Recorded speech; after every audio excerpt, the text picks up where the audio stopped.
Sir, step outside, please. Step outside. Am I being detained? No, just step outside for a moment, please. Unit 12, confirm ID verification. Over. Okay, status update. Adult male is franchise owner. No active threat. 10-4. Copy. Understood. Maintaining position, monitoring space. No further actions required at this time. Step outside. That's done. Verification complete. 10-4. On a weekday morning in St. Paul, Minnesota, a uniformed police officer stepped through the glass doors of a neighborhood bakery on Grand Avenue. The location was quiet. Customers were seated, staff were working behind the counter. Nothing in the room suggested a disturbance. Within moments, the officer addressed a black man standing inside the store. "Step outside." The request was brief. No explanation followed. The man did not raise his voice. He did not resist. He asked a single question: why? The officer repeated the order. What the officer did not say, and what the man did not immediately disclose, was the reason the encounter would not end like the hundreds of similar police interactions that occur each day across the country. The man, later identified as Michael Cheney, did not match any suspect description. No emergency call had been placed by staff. No crime had been reported. Yet the interaction continued to escalate inside a privately owned business. Other customers noticed the exchange. Phones came out. A conversation about authority, access, and control began unfolding in real time, captured from multiple angles. As the officer asserted command presence, an undisclosed detail quietly altered the power structure of the room, one that would later force the department, the franchise corporation, and city officials to respond publicly. By the time the officer realized who he was ordering out of the store, the encounter had already crossed a point of no return. What followed would expose not only a single decision, but a larger operational failure. How assumptions are made, how authority is exercised, and how institutional responses are shaped once the facts are no longer deniable. This case would not end inside the bakery. It would move into public record. If you're listening right now, help me prove something wrong. I was told this channel wouldn't reach 1,000 subscribers, but stories like this deserve to be heard. Your support helps bring these cases to light and proves that these stories matter. The incident begins on a routine weekday morning inside a bakery located on Grand Avenue in St. Paul, Minnesota. The business is open to the public. Customers are seated at tables. Employees are working behind the counter.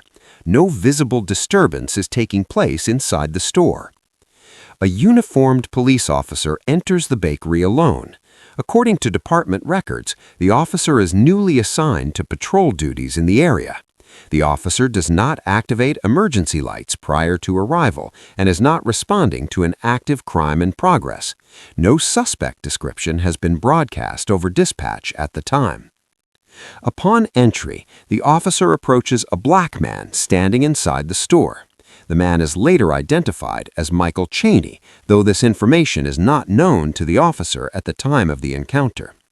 The officer issues a verbal command: "You need to leave now." No explanation is provided.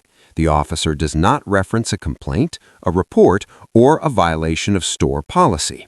The command is delivered inside a private business, open to the public.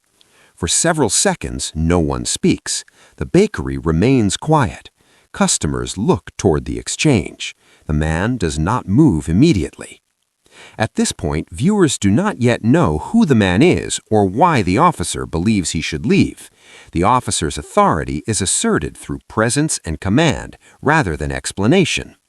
This moment becomes the first irreversible step in the encounter.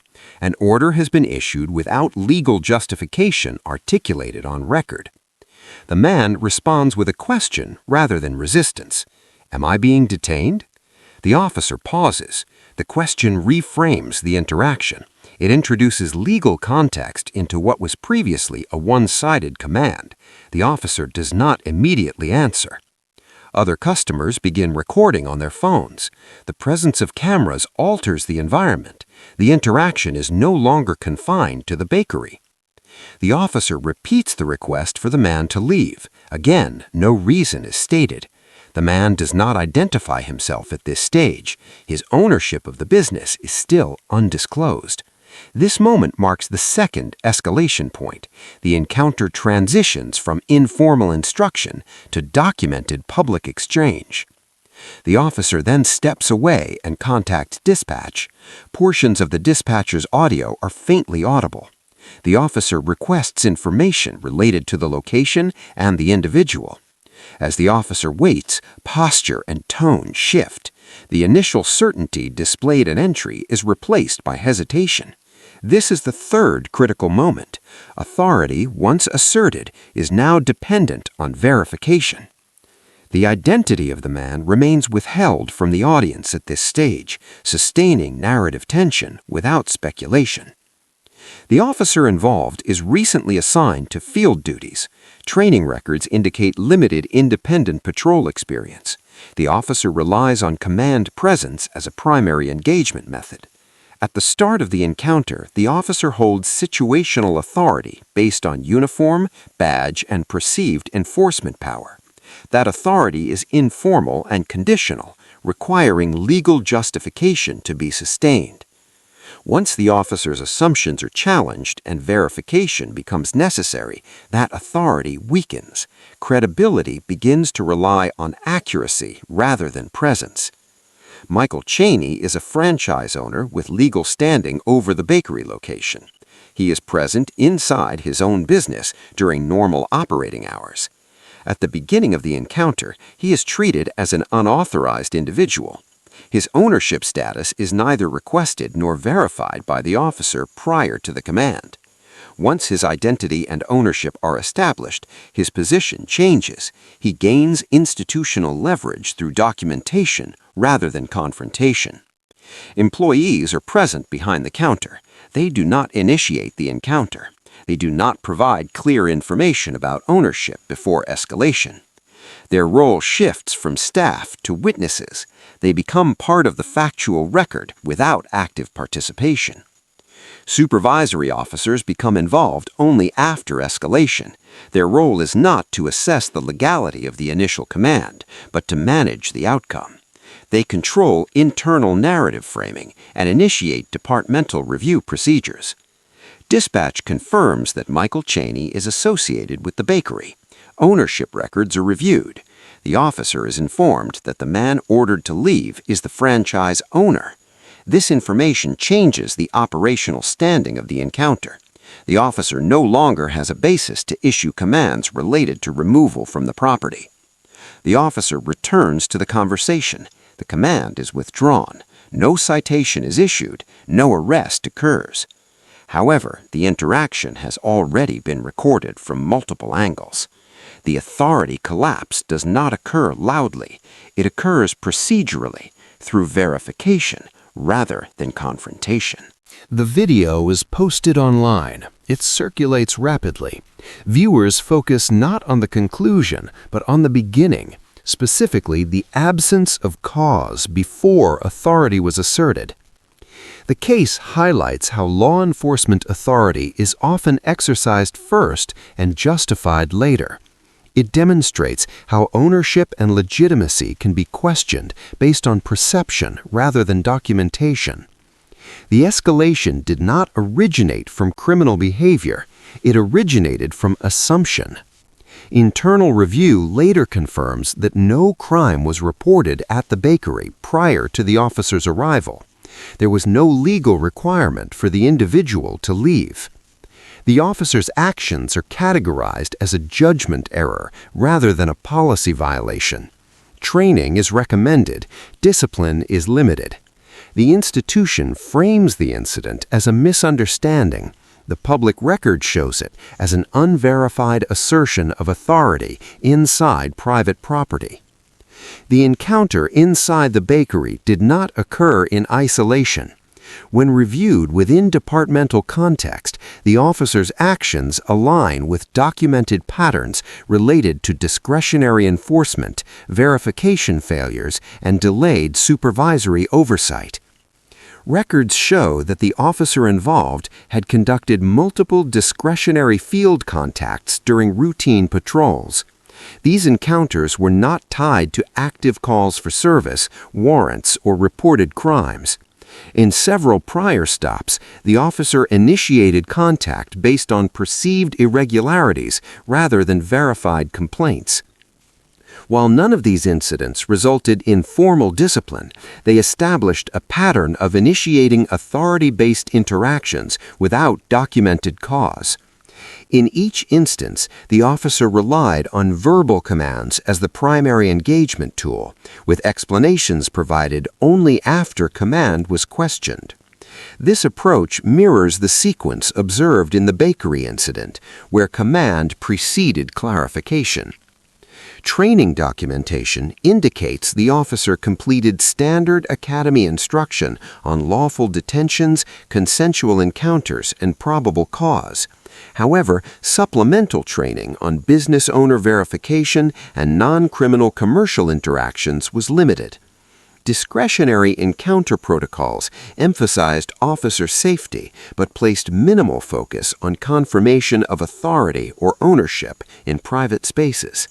This gap becomes relevant when examining why identity verification did not occur before commands were issued.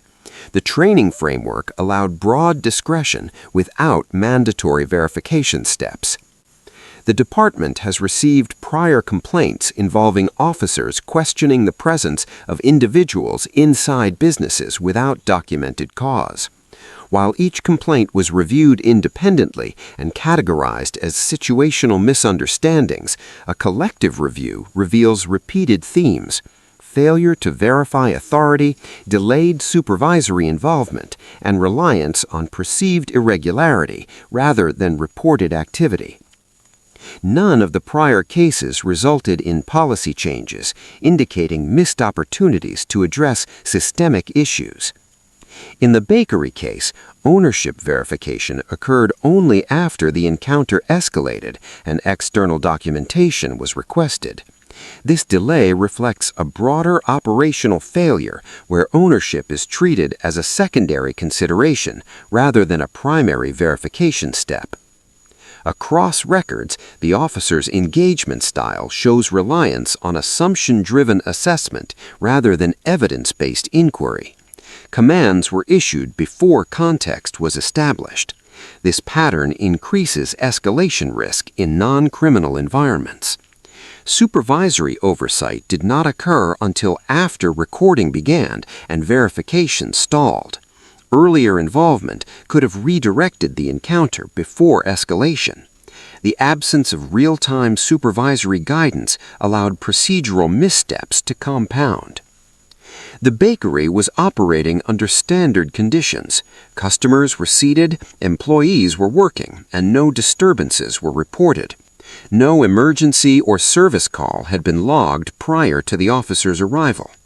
The officer entered the premises independently during patrol. No dispatch directive preceded the entry. The officer visually scanned the environment and focused on one individual near the counter. Without preliminary inquiry, the officer issued a verbal command instructing the individual to leave the premises. No explanation or legal basis was provided at that time. The individual responded by asking why the order was being given. This exchange introduced a legal dimension to the interaction, shifting the encounter from compliance-based to clarification-based. Customers and bystanders began recording after the exchange repeated without explanation. This marked the first external documentation of the encounter. Despite repeated questioning, ownership verification did not occur immediately. The officer maintained the command stance while seeking confirmation through informal channels rather than direct inquiry. A supervisor was contacted only after the situation stalled. By this point, multiple recordings were already in circulation. Video footage began spreading across social media platforms, introducing public scrutiny before internal review processes were activated. Once the footage gained traction, departmental leadership initiated formal review procedures. The bakery's layout placed the officer near the entrance and the individual near the service counter. This positioning limited exit pathways and contributed to prolonged engagement. The officer stood between the individual and the main exit, reinforcing the authoritative posture without a formal detention declaration. Multiple angles captured the interaction, showing the sequence of commands, questions, and delayed verification. These videos became primary reference points for public and institutional review. The officer's body camera activated after initial engagement. This omission excluded the earliest commands from official footage, creating gaps in the record. Logs confirmed no call for service initiated the encounter. Communication occurred only after escalation. Customers corroborated that no disturbance preceded the officer's entry. Their accounts aligned with video evidence. Employees confirmed the individual's ownership, but were not asked to verify this information until late in the interaction. The report characterized the encounter as a misunderstanding resolved through verification. Early command issuance was not emphasized. The review acknowledged procedural shortcomings but found no policy violations under existing guidelines. The department released a brief statement acknowledging the incident and confirming an internal review. Public communications framed the encounter as a situational misunderstanding rather than a procedural failure. Leadership announced a review focused on training and communication without immediate disciplinary action. The franchise corporation issued a separate statement affirming ownership and cooperation with authorities. Publicly available footage contradicted aspects of the official narrative, particularly regarding timing, verification, and initial commands. These discrepancies fueled continued scrutiny. The individual ordered out of the bakery is later identified as Michael Cheney, a franchise owner operating multiple locations within the city. His ownership is legally documented through franchise agreements and corporate records. On the day of the incident, he is present at the bakery in a routine capacity, not as a customer, but as an owner overseeing operations. No identifying insignia distinguishes him from other patrons. He is not wearing a uniform. He is not behind the counter. His presence appears ordinary to observers unfamiliar with his role. At no point before the order is issued does the officer request identification related to ownership or management authority. Verification occurs only after the interaction is already being recorded and questioned by bystanders. This delay becomes a central issue in later reviews. The officer involved is relatively new to patrol duty. Training records show completion of standard academy instruction, including modules on reasonable suspicion, probable cause, and discretionary encounters. The officer has authority to investigate reported disturbances and to issue lawful orders when a legal basis exists. In this case, the officer enters the bakery following a call that does not specify criminal activity. The nature of the call is later described in reports as a customer concern, not a crime in progress. Department policy requires officers to establish cause before issuing removal orders inside private property. It also emphasizes verification of complaints when no immediate threat is present. Whether these steps were followed becomes a focus of internal examination. The bakery is moderately occupied. Customers are seated. Employees are working behind the counter. The officer positions himself near the entrance, maintaining visibility of the room. The initial verbal exchange is brief. The officer directs Mr. Cheney to leave the premises. Mr. Cheney asks for the reason. The officer repeats the command without elaboration. At this stage, several customers begin recording on their phones. The presence of recording devices alters the dynamics of the encounter, but does not immediately change the officer's approach. Only after additional questioning does verification begin. A supervisor is contacted. Corporate documentation is referenced. The officer's understanding of the situation shifts, but the original command has already been issued publicly. Multiple forms of evidence emerge following the incident. Cell phone videos capture the order, the questioning, and the delayed clarification. Body-worn camera footage provides audio and timing, but begins after the officer has already entered the space. Dispatch logs show the nature of the initial call and the absence of criminal indicators. Employees confirm no disturbance was occurring. Customers corroborate that no disruptive behavior preceded the officer's entry. The incident report documents the officer's rationale, though it does not cite specific behavior justifying removal. Internal review notes reference procedural compliance, but acknowledge communication gaps. Each layer of evidence independently confirms that verification occurred after authority was exercised, not before.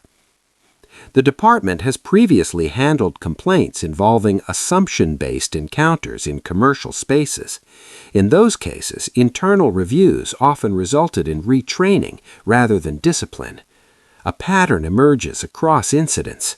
Authority asserted before verification, limited supervisory oversight at initial contact, post-incident acknowledgement without policy change. This case aligns with that pattern. No prior complaints against the officer rise to the level of formal discipline, but the cumulative record shows recurring operational gaps.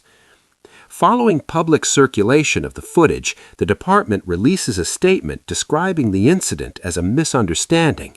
An internal review is announced. Emphasis is placed on training standards and commitment to community trust. The officer is reassigned temporarily and later scheduled for additional training.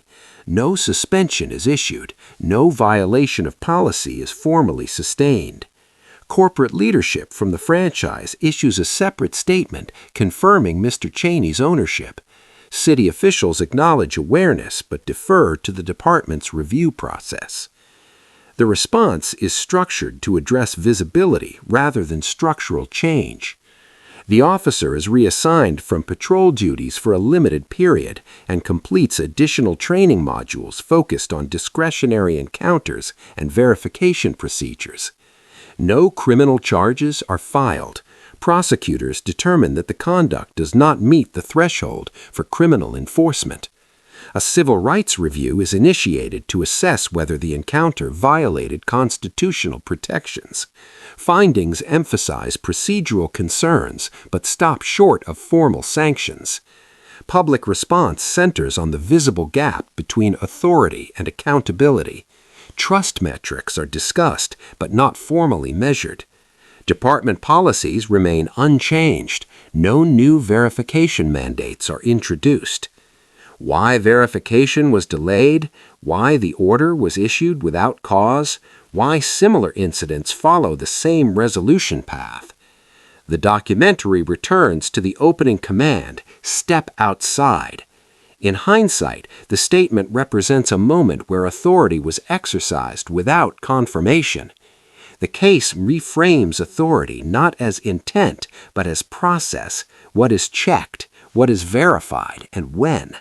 Had ownership been confirmed before the order, the encounter would have ended differently. Instead, verification followed escalation. The systems governing discretionary authority remain intact. Training is adjusted, but policy is not rewritten. The structural conditions that allowed the incident continue to exist. Similar encounters occur elsewhere under similar frameworks. This case enters public record not as an anomaly, but as documentation of how authority functions when verification is delayed. The story ends where it began, with a command issued inside a private space and a system that corrected itself only after the facts were no longer disputable. Please subscribe to the channel and enable notifications so you don't miss future stories, updates, and in-depth discussions. Thank you for being part of this platform dedicated to examining the facts and pursuing accountability. Until next time, stay informed and stay safe.